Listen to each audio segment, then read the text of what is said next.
Tayo din malangin mga minamahal. Opo, dakilang Diyos. Amang banal sa pangalan ni Jesus, mahal na Panginoon, sa bawat oras ng aming buhay. Kami nagpupuri, nagpapasalamat sa iyo, Diyos.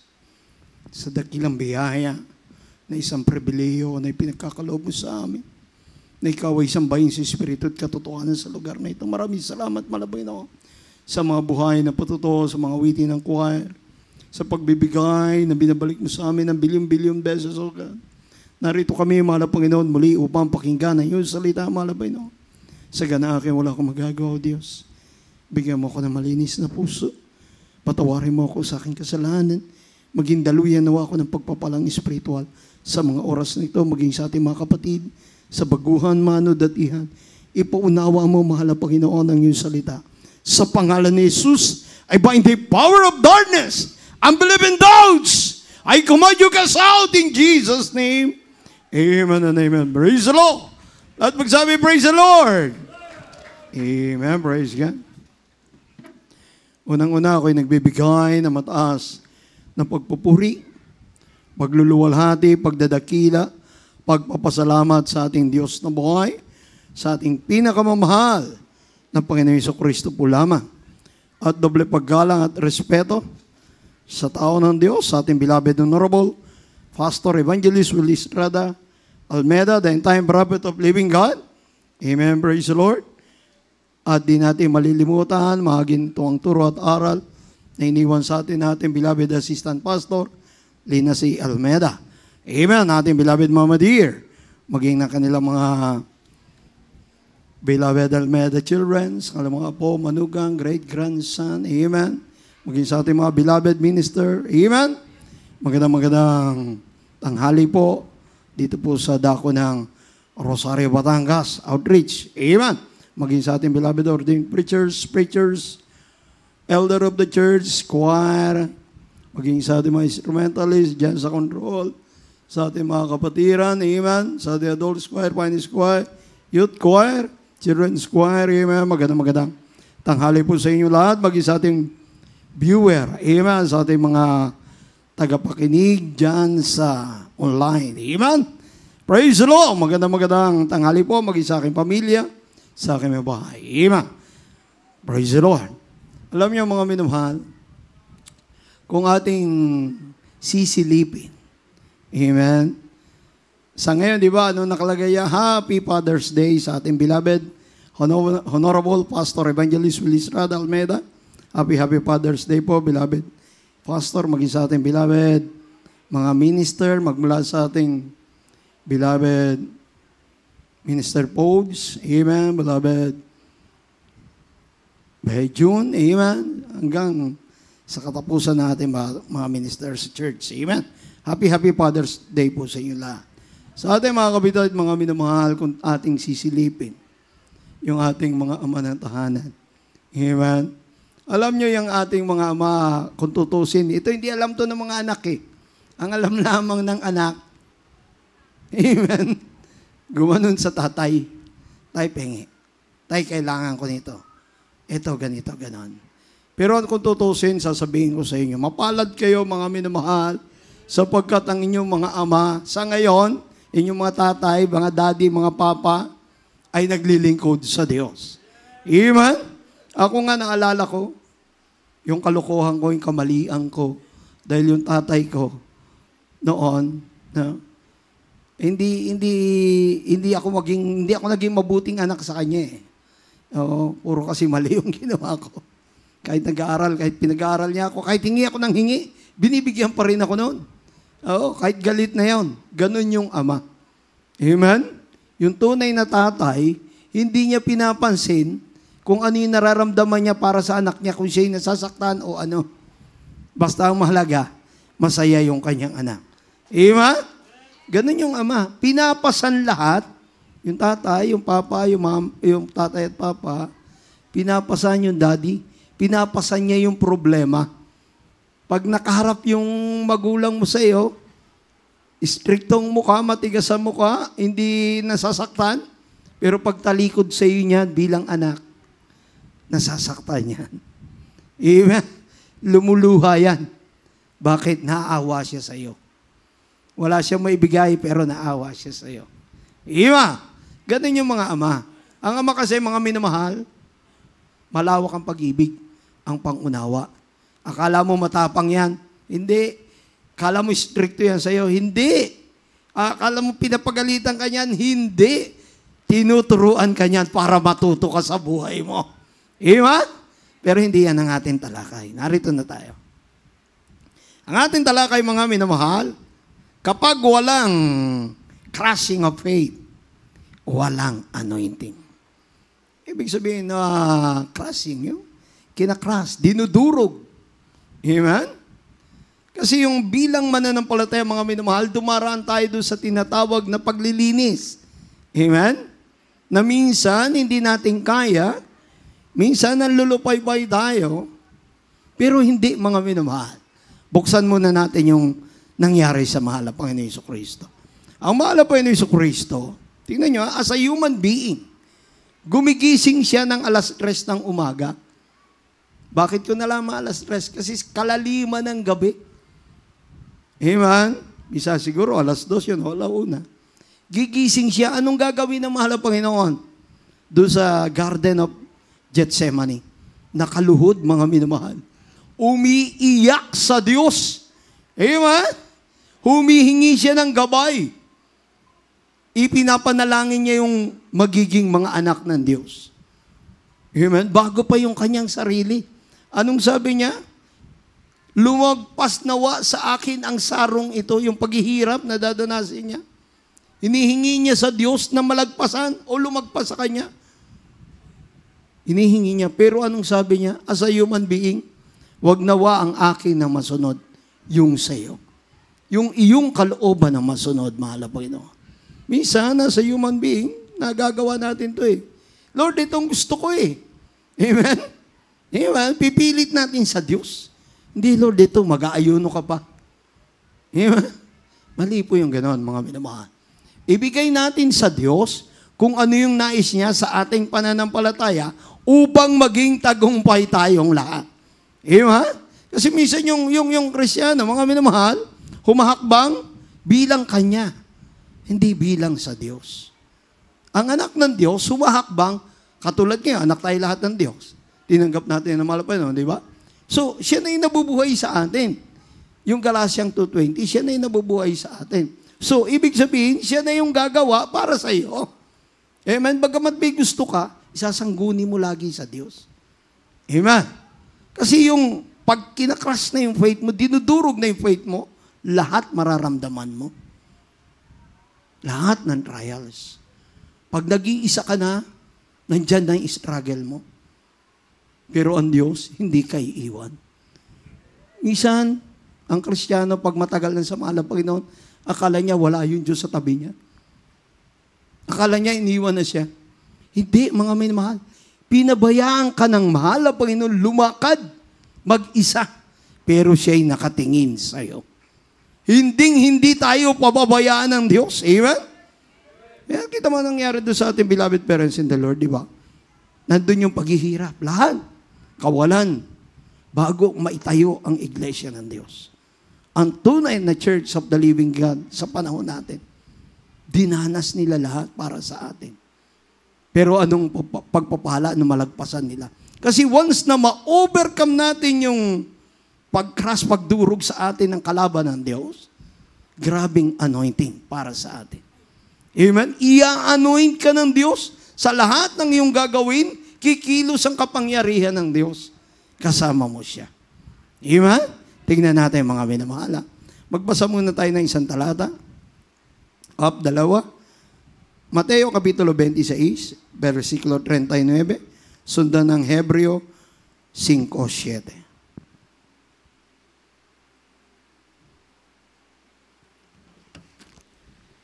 Ang Ebanghelyo ayon kay Mateo Kapitulo 26, sa talatang 39. Dito po sa 39. At lumakad siya sa dako paroon at siya'y nagpatira pa. At nanalangin na nagsasabi, Ama ko, kumbaga maaari ay lumampas sa akin ang sarong ito, kaya may huwag ang ayon sa ibig ko, kundi ang ayon sa ibig mo. Amen. Amen. Hebreo 5:7.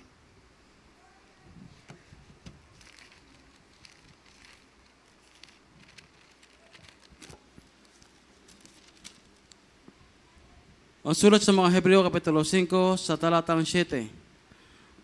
Na siya sa mga araw ng kanyang laman ay naghandog ng mga panalangin at mga daing na sumisigaw ng malakas at lumuluha doon sa may kapangyarihan makapagligtas sa kanya sa kamatayan. At siya'y dininig dahil sa kanyang banal na takot. Amen. Pagpalain ng ating dakilang Diyos sa kanyang salita. Siya'y nagpatiripa at nanalangin at nagsasabi, Ama ko, kung baga maaari ay lumagpas sa akin ang sarong ito. Gayunman, huwag ang ayon sa aking ibig, kundi sa iyong ibig. Amen. Yun yung sinabi ko sa inyo. Huwag yung tinatawag na mapasa amin ang karemo, sundin ang kaloob mo.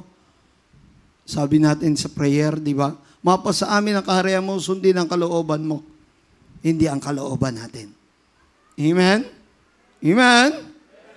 Tapos doon sa 5:7 ng Hebreo, nung sabi niya, na siya sa araw ng kanyang laman ay naghandog ng mga panalangin. Ang ating mahal na Panginoon, nung siya nasa lupa, ganun yung kanyang ginagawa. Bilang tao, ganun din tayo. Amen? Mapanalanginin para wag tayo mapasok o ma-overcome ng trials o tukso. Kasi yung pag nagkukulang na tayo sa prayer, mga minamahal, kaya tayong daigin ng trials. Gagawin ng trials, panlupaypay. Kasama yan sa pagkakras ng faith. Hanggang sa mawala yung faith natin, hanggang sa tamarin tayo sumamba. Amen? Pero, mga bagay na yan, napahintulutan ng Diyos para ikaw at ako, tayong lahat, ay maging malakas sa ikaluluwalhati ng Diyos. Amen? Palakpakan natin ating mahal na Panginoon. Kasi ang ginagawa natin, para sa Diyos, hindi para sa ating sarili na. Amen. Panalangin at mga daing na sumisigaw na malakas at lumuluha. Tingnan nyo, ginagawa ng mahal na Panginoon yung gano'n. Talagang nag-struggle yung prayer niya. Sumisigaw siya, humingi siya ng tulong sa Diyos. Lumuluha siya madaling araw. Ating beloved, pero si the Lord, ginagawa nila yan. Minsan pag mautusan kami, mga minamahal, darating ako 2:00 o 1:00, madaling araw, hanggang 3:00. Makita ko pa yung kamay ng mala pastor, nakataas, nakaluhod siya. Dumadalangin. Tingnan mo yung tao ng Diyos, di ba? Sinasakripisyo niya yung para sa kanyang kagustuhan, alang-alang sa kalooban ng Diyos. Tama yun eh. Kinakailangan yung matuwid o yung just live by faith. Amen? Yung just live by faith. Yung matuwid. Amen? Mabuhay sa pananampalataya. Amen? Kaya nga bilang mga anak ng Diyos, mga minamahal, ikaw, maging matatag ka. Amen? Kasi pag hindi ka maging matatag, makapunta ka sa iba't ibang lugar, babagsak ka. Babagsak ka.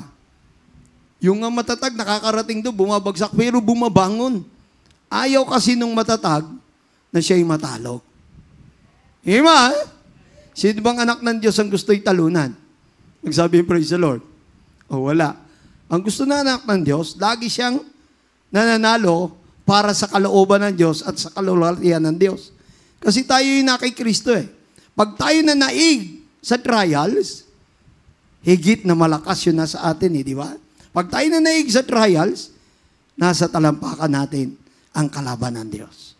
Amen? Praise the Lord! Ibig sabihin, naging matatag tayo. Amen? Kaya bilang mga anak ng Diyos, sabi ng Philippians 2:8, siya'y nagpakababa sa kanyang sarili. Si Kristo.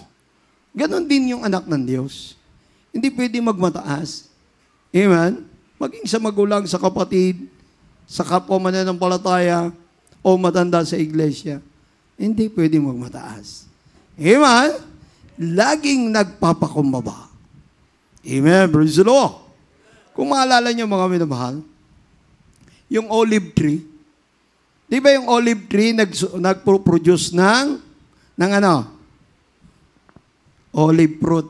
Amen? Amen? Nagpo-produce nga ba? Sino nakatikim na ng olive oil? Diba yun pag niluluto, hindi masyadong mainit, dapat yun. Misa nga, sinasama ng todo yun doon sa salad para masarap. Amen? Pagkatapos ng olive fruit, then olive oil mag-produce. Paano lalabas yung olive oil doon sa olive fruit? Ito na yung crushing. Kinakrush na siya ng machine. Dinudurog na siya ng machine. Amen? Dinudurog siya para lumabas yung langis niya. Yung oil. Amen? Walang kaibahan to sa ating pananampalataya, mga minamahal. Yung ating faith, lagi yan nandun sa durugan, sa crushing. Lagi yang dinidikdik ng kalaban. Gusto ng kalaban ng Diyos, bumagsak tayo. Yun ang gusto niya Gusto niya mawala tayo sa kamay ng Diyos. Kaya hiningi niya tayo sa kamay ng Diyos. Ba't di ko bigay mo sa akin, susubukan ko. Anong sabi ng Diyos? Kay Job? Kay Satanas para kay Job? Sige, wag mo lang kukunin yung buhay niya. Di ba? Ganon Kaya nga pag kinakrush yung faith mo, marami. Gusto niyo, magigising kayo ngayon. Pag sinabi ko yun, kasama dyan yung pag-idlip, pagtulog. Kasama yan sa pagkakrush ng kalaban ng Diyos. Oo. Kasi the day na tayo nakikinig ng salita ng Diyos, nandyan din ang kalaban. Hipan yung mata mo, ihipan. Siya, tulog ka muna. Di ba? Pag napaidlip ka na, hindi mo na alam yung next Malalaman mo ba yung next pag naidlip ka na? Hindi na. Ay kung maidlip ka ng tapos na yung gawain na iwan ka dyan, di mo. Di ba? Kaya magiging wise tayo. Bilang anak ng Diyos, mga minamahal, sa lahat ng oras, kinakailangan maging matatag. Amen? Tingnan niyo, mga minamahal. Similarity siya sa spiritual life. Yung spiritual life natin, dumarating din yung pagtutuwid, paglilinis. Nandyan lahat yan Nandyan yung product na yan. Ngayon, dumadaan sa apoy. Sinusugba yung faith natin para maging ginto. Amen? Kanina kinakras, nandun na sa apoy. Sinusunog na. Niluluto na. Amen? Anong tinatanggal doon, mga minamahal? Pag kinakras yung faith. Yung pride. Yung pride of life. Yung pride of life, may marami tong sangay. Tumatanggi, pero mali. Inaamin, pero hindi totoo.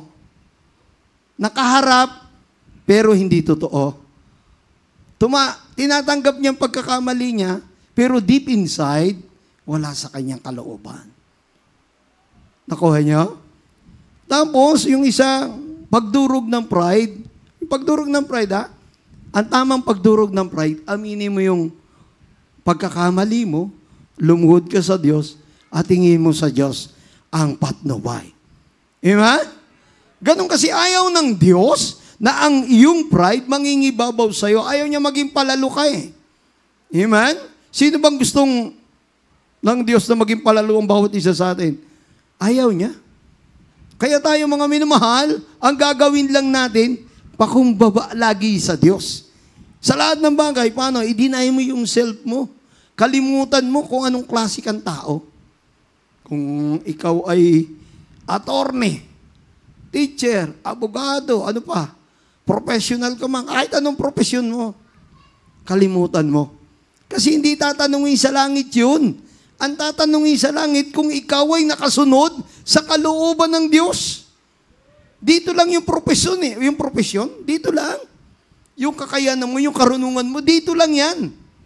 Ang hinahanap sa langit, yung ikaw ay marunong magpakumbaba. Amen? Kasi pag wala yun, ay, ang taas naman ng pride. Ay, pag nag-rapture, naiwan ka na dyan. Baka magulat ka, napaidlip kang ka, nag-rapture bigla. Naiwan ka mag-isa. Baka maghanap ka, kala mo, nag-uwian na. Ay, nandyan lahat ng sasakyan. Di ba? Kaya nga yung bilang anak ng Diyos, mga minamahal, bantayan mo ang sarili mo. Amen? Bantayan mo kahit anong ginagawa mo. Bantayan mo. Kapag nalagpasan mo yung mga clashing of faith o yung mga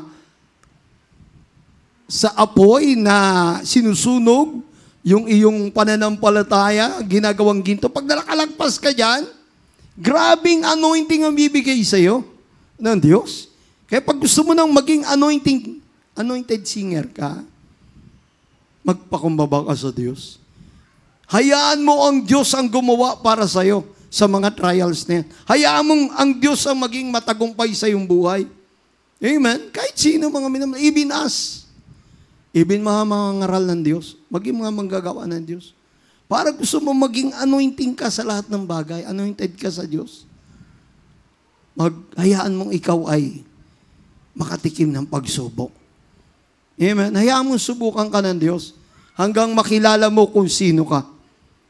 Kasi ang kailangan lang, nagpapakumbaba lang lagi. Amen? Kailangan natin yun. Lagi tayong may humble spirit. Amen? Ano sabi ng 1 Peter 5:8? Pakibasa po. Tignan nyo to, ginawa ng Diablo. Dito po sa unang sulat ni Pedro, Kapitulo 5, talatang 8. Kayo'y maging mapagpigil, kayo'y maging mapagpuyat. Ang inyong kalaban na Diablo, na gaya ng leyong umuungal, ay gumagala na humahanap ng masisila niya. Amen. Tingnan nyo. Utos di ba? Magpigil, magpuyan. Bantayan mo yun Dahil ang kalaban natin, gala nakigala. Pag nandito yan, nakikisahalubilo yan sa atin Alam niyo mga minamahal, nung last Sunday yata yun, naroon ako sa Candelaria. Nabura ko kasi. Ano bang time yun? Nasa time yata ng giving. Nagbibigay. Nagpicture ako, 2 times ako nagpicture. Kasama ko yung mga co-preacher ko ron. Pag-click kong gano'n, limagpas na. Pagkatapos ng mga after 5 minutes, binuksan ko siya, tinignan ko siya. Nakita ko may dumi sa gitna. May black. May black. 2 picture naka-black doon sa gitna. Ako, 4 kami, 5. Nandun siya sa gitna, naka-black na gano'n. Akala ko, mali lang yung pag-picture ko. Akala ko. Binura ko kagad. 2, binura ko kagad. So, dapat nandun siya saan yun? Doon sa tapunan ng mga dumi sa cellphone, di ba? Nakita ni ating beloved ko, Preacher Alpon. Sabi ko, Brother Alpon, nakita mo ito? Kita niya, kasi magkatabi kami. Binubura ko, kita niya. Dahil hindi maganda. Nung binuksan ko ulit, hinahanap ko sa cellphone, mga minamahal, wala na. Tignan mo, anong ibig sabihin? Meaning, nandito tayo sa banal na gawain, nandiyan din ang kalaban ng Diyos. Kumikilos. Amen? Anong target niya? Tayo. Kaya pag hindi malinis ang ating puso sa pakikinig ng salita ng Diyos, maaari makapture niya tayo, baliwalain natin yung salita ng Diyos. Siyang mananatili. Uuwi kang empty. Uuwi kang masama ang loob. Uuwi kang lupay-upay.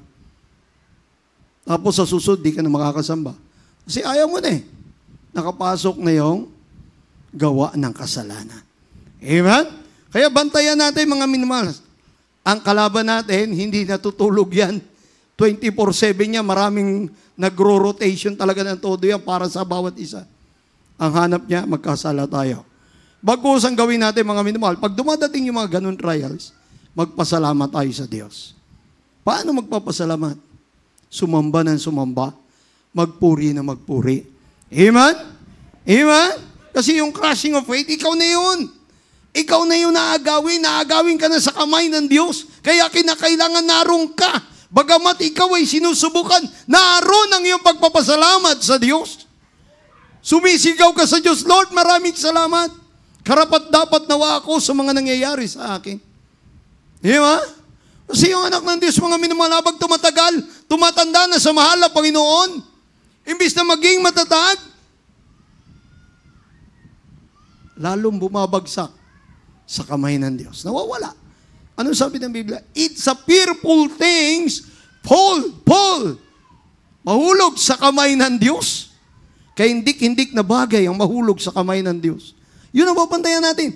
Huwag mong babantayan ang kapwa mo mananampalataya. Ang sarili mo yung bantayan.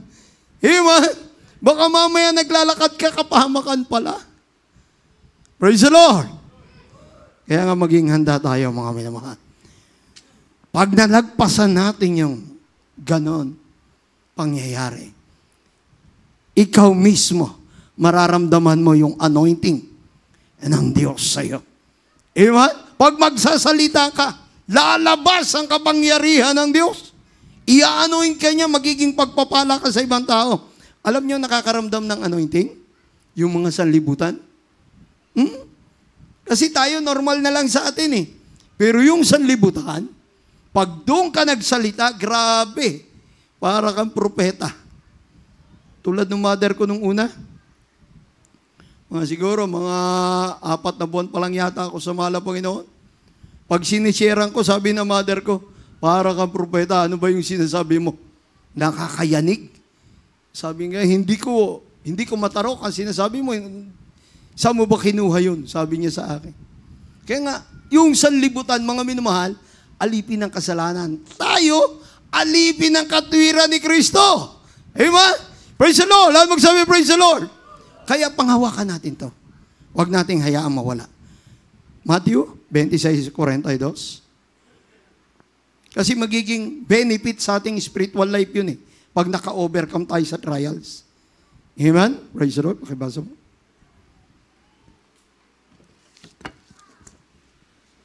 Ang Ebanghelyo ayon kay Mateo, Kapitulo 26, sa talatang 42. Ito po sa 42. Muli siyang umalis at nabilang ikalawa at nanalangin na nagsasabi, Ama ko, kundi mangyayaring makalampas ito, kundi ko inumin, mangyayari nawa ang iyong kalooban. Tingnan niyo. 2 times siyang dumadalangin doon sa kanyang dadanasin. Amen? Ipinapakita ng mahal na Panginoon kung paano ka mananalangin, tayo mananalangin sa gitna ng pagsubok. Pinipress ang ating pananampalataya ng kalaban ng Diyos. Pinahintulutan ng Diyos, mga minamahal, upang malaman ng Diyos kung totoong iniibig mo siya. Yun ang lamang gusto ng mahal na Panginoon, makita ng Diyos na iniibig mo siya. Amen? Minsan, pagka may trials, di ba? Pagka may karamdaman, doon na lang eh. Sa nagtatatakbo.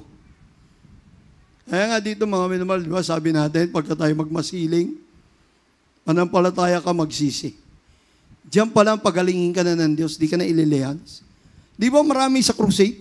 Mas healing pa lang, pinapagaling na ng mahal na Panginoon. Amen? Lahat magsabi, praise the Lord. Ginagawa ng Diyos, pinapakita ng Diyos yung faith. Yung faith ang dudurog sa crushing. Yung faith ang magmapalakas sa iyo. Kaya yung faith mo, kailangan laging matatag. Amen? Yung faith din na nagpapagaling eh. Pag may tiwala ka, lubos ang tiwala mo sa Diyos, malakas ang faith mo, kahit anong karamdaman, hindi ka matakot pagalingin ng Diyos. Yung ating kapatid, nung araw kami humahayo. By faith kami lagi. Sabi ng mga pastor, fasting kayo, pag kayo humahayo. Hindi pa kami mga preacher nun. Magkakasama kami nun. Ngayon, mga preacher na sa outreach. Ngayon, sabi niya, kinakausap niya ang Diyos, mahal na Panginoon, ako ba'y dadaan na sa gitnang ito? Sabi niya gano'n. Hindi sumasagot ang Diyos. Kami nakaraan na kami, nandun na kami sa dulo. Kinakawayan na namin siya. Sabi niya, mahal na Panginoon, ako ba'y dadaan dito? Ayun pala, bago kami umalis, nakikipag-usap siya sa Diyos kung saan siya gagamitin ang mahal na Panginoon. Nung sinabi ng Diyos, go. Yun lang, go. Lakad siya, mga minamahal. Alam niyo ba yung nilakaran niya? Mga kaliwat kanan na may mga sakit na tao. Pagdating niya rin sa dulo, naghiyawan yung tao. Sino yung dumaan? Bakit gumaling ang aming karamdaman? Tingnan niyo ha? Yung kapangyarihan ng Diyos, sasamahan ka. Amen? Sasama sa iyo yung kapangyarihan ng Diyos. Kaya nga pagka nakalagpas ka sa trials, pero kinakailangan maging matatag ka. Amen? Amen! Eh, yung kapatid natin na yung mga minamahal, nung sabi niya madalas sa akin, Brother Boy, kinakailangan lagi tayong straightforward during hardship. Amen? Walk in faith, sabi niya. Lagi stand still. Sabi niya. Bakit? Suffering can make us more resilient. Better able to endure hardship. Sabi niya sa akin. Tandaan ko siya, natatandaan ko siya. Pero, ang Diyos talaga ang kasama natin. Siya kasi yung pagka nakita ng Diyos, nagiging matatag ka, sa kabila ng trials, ikaw ang magkakaroon ng benefit sa Diyos. Amen? Yung benefit mo, grabe, pangahawakan mo, lagi mong mararamdaman, unang-una, ang presensya ng Diyos. Hindi biro kasi papuntang langit. Hindi biro papasok ng langit. Kahit may mga miracle, healing, may blessing, hindi biro. Bakit? Kasi kasama yan eh. Meron pang daraan na isa, ano yun? Yung resistance. Yung resistance ng faith, ng pain, at suffering. Daraan at dadaraan ka doon. Kaya dapat maging matatag ka. Amen? Nagtitiwala ka lang sa Diyos. Walang iba kang pagtitiwalaan kundi ang Diyos. Amen? Lahat magsabi, praise the Lord. Kaya nga, huwag tayo manatili doon sa parang batang Kristiyano. Amen, na laging natuturuan. Turo ng turo, hindi maabot sa kaunawaan. Huwag po tayo doon, huwag katulad ng ibang congregation. Aralan ng aralan, pero hindi natututo. Tayo, mga minamahal, anak tayo ng Diyos. Nasa atin ang buong kalooban ng Diyos. Glory to God. Nasa atin. Kulang lang tayo sa pananalangin at pagluhod at pag-aayuno. Pag nagagawa natin yan, makita mo ang buong wisdom nasa atin. Ibibigay sa iyo ng Diyos. Amen? Pakibasa po. Romans Kapitulo 5, 3-5. Pakibasa po. Tatlong talata na lang tayo. Dito po sa sulat ni Pablo sa mga taga-Roma, Kapitulo 5, sa talatang 3 hanggang 5. Dito po sa 3. At hindi lamang gayon, kundi naman nangagagalak tayo sa ating mga kapighatian. Amen. Na nalalamang ang kapighatian ay gumagawa ng katiyagaan. 4. At ang katiyagaan na nagpapatunay at ang nagpapatunay ng pag-asa. 5. At ang pag-asa ay hindi humihiya sapagkat ang pag-ibig ng Diyos ay nabubuhos sa ating mga puso sa pamagitan ng Espiritu Santo na ibinigay sa atin. Amen. Tingnan niyo. Hindi lamang gayon, kundi naman magalak tayo sa ating mga kapighatian na nalalaman ng kapighatian ay gumagawa ng katyagaan. Amen? So dumaraan tayo sa mga bagay na yun. Praise the Lord. Kinakailangan maging matatag doon. At ang katiyagaan ay ang katiyagaan ng pagpapatunay at ang pagpapatunay ay ang pag-asa ng pag-asa. Tingnan mo. Kaya nga bilang anak ng Diyos, mga minamahal, kinakailangan nakatungtong.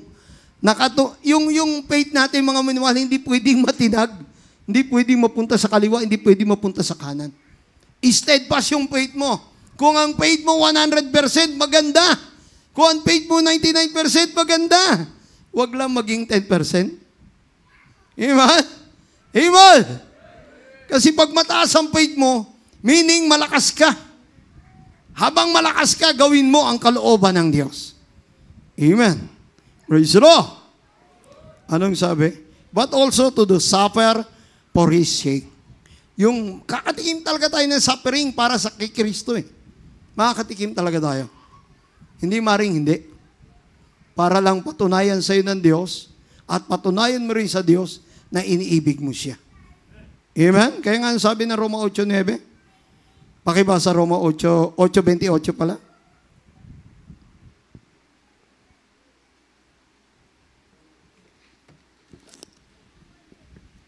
Dito po sa sulat ni Pablo sa mga taga-Roma, Kapitulo 8, sa talatang 28. At nalalaman natin na ang lahat ng mga bagay ay nagkakalakip-lakip na gumagawa sa ikabubuti ng mga nagsisiibig sa Diyos. Sa makatuwid bagay, niyaong mga tinawag alinsulod sa kanyang nasa. Amen. God always have a purpose. Amen. Laging may purpose ang Diyos sa atin. To comfort us in our trouble. Para, anong purpose? Para ikaw rin makapag-comfort sa iba. Amen? Amen. Kasi pag hindi ka dumanas ng trials, hindi ka kinomport ng Diyos, hindi ka rin makakapag-comfort sa kapatid mo na dumadaan sa trials. Amen? Kasi hindi mo alam kung paano mag-comfort. Kaya pag nalaman mo, nakalagpas ka sa trials, magagamit mo ang trials mo. Amen? Magagamit mo yan para i-testify na ikaw ay naging matagumpay na Kristiyano. Amen? Palakpakan natin ating dakilang Diyos.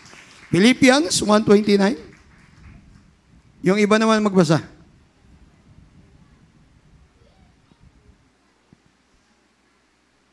Sundan ng awit 34:18. Dito po sa mga taga-Pilipos, Kapitulo 1, talatang 29. Sapagkat sa inyo'y ipinagkaloob, alang-alang kay Kristo, hindi lamang upang manampalataya sa Kanya, kundi upang magtiis din naman, alang-alang sa Kanya. Amen! Hindi lamang manampalataya sa Kanya, kung hindi magtiis din. Magkaroon tayo ng pagtitiis para sa Kanya. Amen? Amen! Tiis-tiis lang.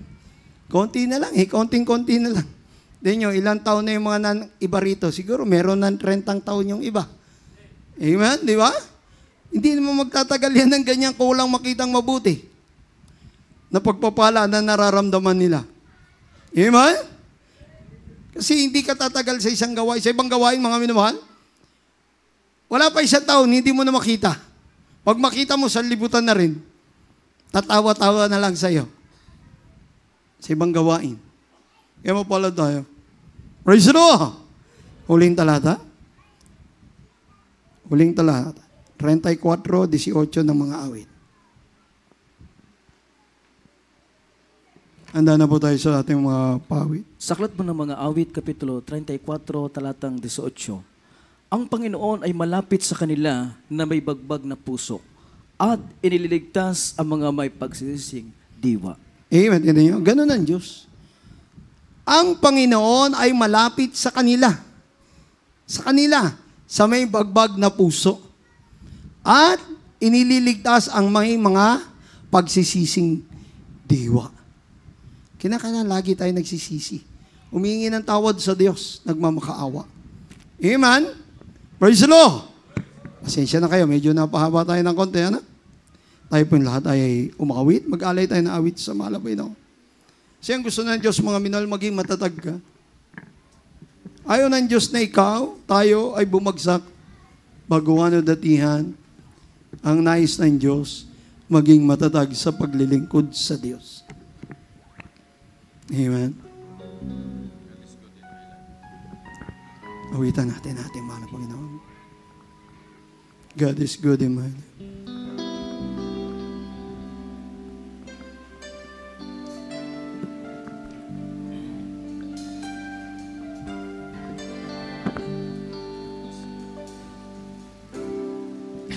Mga minamahal, habang aawit sila, kausapin natin ang mahal na Panginoon. May ka ng tawad sa Diyos. Alam mo, mapalad yung lagi mo nararamdaman ng presensya ng Diyos. Mapalad yan. Kasi, ibig sabihin niya, pag nararamdaman mo ang presensya ng Diyos, nandun ka, malapit ka sa Diyos. Ay pag hindi tumutulo ang luha. Ang layo ng presensya ng Diyos sa'yo. Amen?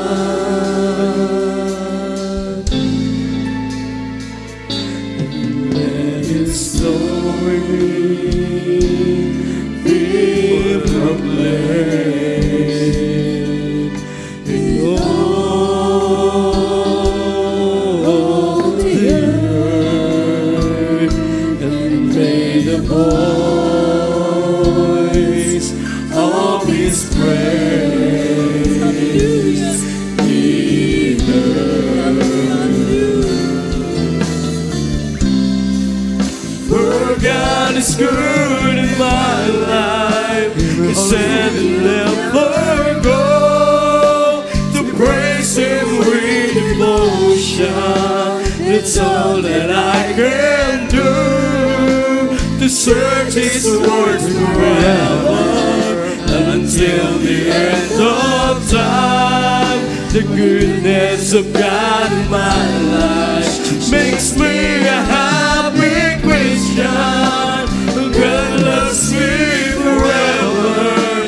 Since Jesus, my Redeemer, I always keep on crying. The moment I adore Him, my life shine. Who's loves me forever until the end of time.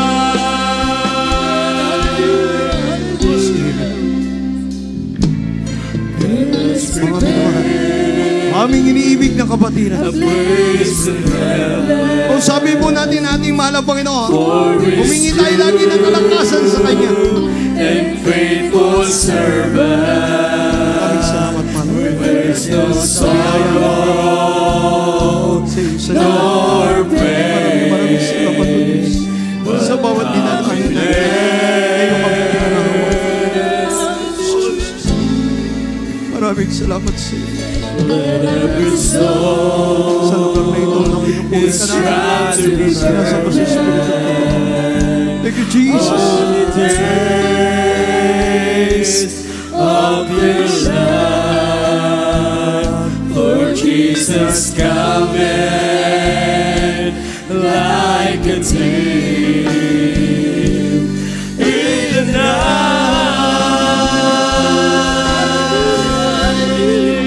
For God is good in my life, He said never go. The praise Him with devotion, that's all that I can do. To serve His word forever until the end of time. The goodness of God in my life makes me a happy Christian. God loves me forever. Since Jesus, my Redeemer, I always keep on crying. The moment I adore Him, my life shines. 'Cause God loves me forever until the end of time. One more time. Chorus. Chorus. For God is good in my life, the shadow will never go. The praise Him with devotion, that's all that I can do. Assert His word forever until the end of time. The goodness of God in my life makes me a happy Christian. God loves me forever. Since Jesus, my Redeemer, I always keep on crying. The moment I adore Him, my life shines. 'Cause God loves me forever until the end of time. God bless you po. God bless you. Maraming naman. Tayo po'y lumapit sa presensya ng Diyos. Anyayahan natin, mga minamahal, ang presensya ng Diyos sa ating puso. Tawagin mo ang Diyos. Papasukin mo siya lagi sa iyong puso. Katugin mo ang langit upang gabayan ka ng malapit sa araw-araw mong pamumuhay. Saan ka mang magarating. Maalala ko yung sinasabi na malabas na. Kahit saan ka magarating, ganapin mo ang kalooban ng Diyos. Dahil anak ka ng Diyos. Tayo mga minamahal, narito tayo. Katukin natin sa ating puso. Mahal na Panginoon, linisin mo ang aking puso. Mahal na Panginoon, kailangan kita. Kinakala marunong kang magpakumbaba, marunong kang magpakumbaba sa Diyos. Hindi pwede yung araw-araw na buhay mo, hindi ka marunong magpakumbaba. Hindi pwede. Marunong kang dumalangin. Marunong kang magsisi. Marunong kang tagapin ang pagkakamali mo. Huwag mo ngayamang ibabaw ang sarili mo sa iyong pananampalataya. Hayaan mo ang Diyos sa mga ibabaw sa puso mo at kaisipan. Jesus. Tandaan niyo mga minamahal. Any moment, pwede mag-rapture. 30 years ago, sinasabi ng ating beloved parents in the Lord yan. Ilang beses na mensahe yan. Iniipon na tayo ng Diyos, mga minamahal. Kaya may trials para maging matatag tayo. Kaya kinakras lagi, dinudurog ang ating pananampalataya bawat oras. Para maging matatag ka, huwag kang sasandig sa iyong kalaman, sa iyong physical na karunungan. Gusto na Diyos lagi nagpapakumbaba ang kanyang anak. Jesus. Nakakatakot mawala sa kamay ng Diyos. Higit na nakakatakot pag ikaw ay itinapon sa impyerno o dagat-dagatan man apoy. Yan ang iwasan mo pag ikaw ay naiwan. Iwasan mo ito. Pero hindi ka makakaiwas dyan. Ang iwasan mo yung magkasala. Iwasan mong wag na wag, hindi makakasamba. Lagi kang sasamba. Huwag mong ipangangatwiran yung sarili mo na tama sa kalooban ng Diyos. Walang tama sa Diyos kung hindi siya lang. Siya ang nakakalam ng para sa atin, kaya gawin lang natin. Jesus. Magsumamo tayo mga minamahal, tayo dumalangin. Oh, hallelujah. Wala Panginoon. Awag banal Diyos na makapangyarihan sa lahat. Ikaw nakakita ng aming hakbangin sa bawat oras ng araw ng aming buhay. Patawarin mo bawat isa sa amin, mahal na Panginoon. Patatagin mo kami, mahal na Panginoon, sa aming paglilingkod sa iyo hanggang sa iyong pagdating. Tulungan mo kami magampanan namin ng mga espiritual na tungkulin namin. Lahat ng inatang mo sa amin, balikat o Diyos. Alam namin na kapag ginanap namin ang iyong kalooban, ikaw yung magpapala sa amin. Kaya gabayan mo kami, mahal na Panginoon, panghawakan kaming mainama, aming mga kapatid sa lugar na ito. Tagalin mo, mahal na Panginoon, sa aming mga paningin, ang mga bagay na ikawawala ng aming pananampalataya. Bagus ituon mo ang aming kaisipan sa iyo, aming kalakasan pisikal, ipaglilingkod namin sa iyo hanggang sa iyong pagdating. Even doon na kami may mga edad na, mahal na Panginoon, sa paglilingkod sa iyo. Panghawakan mo kaming mainam sa pangalan ni Jesus. Answer our prayer, O God. In Jesus' name, amen and amen. Padong po natin ating kanang kamay sa ating ulo. Reviewin natin yung ating karamdaman, yung ating kahinaan, yung mga nakikita natin na hindi kalooban ng Diyos sa ating buhay. Reviewin natin, i-cast out natin sa pangalan ni Jesus. O putikilang Diyos sa mga banal sa pangalan ni Jesus, sa pangnadalangin ng mga pastor, tinataboy namin lahat ng uri ng karamdaman. Demonyo sakit sa puso, cast out, cast out, cast out on me. Demonyo high blood, cast out, cast out, cast out on me. Demonyong diabetes, cast out, cast out. In the midst of the children of God, cast out in Jesus, and demons of doubts and unbelief, cast out. Demonyong mga bisyo, demonyong unbelief and doubts, cast out, cast out. In Jesus' name, demons of cancer, TB, leukemia, diabetes, lumayas ka sa gitna ng mga anak ng Diyos sa pangalan ni Jesus. Demonyong kahirapan sa buhay, lumayas ka sa amin sa pangalan ni Jesus. Sa pangalan ni Jesus. Amen and amen. Praise the Lord. Praise the Lord. Tayo po'y tumayo, mga minamahal. Yung kayang tumalon, kahit 3 beses makatalon, taas po natin ating kanang kamay, mga kamay. Jump 3 times, shout with the voice of triumph. Hallelujah, praise the Lord. Hallelujah, praise the Lord. Hallelujah, praise the Lord. Mga minamahal,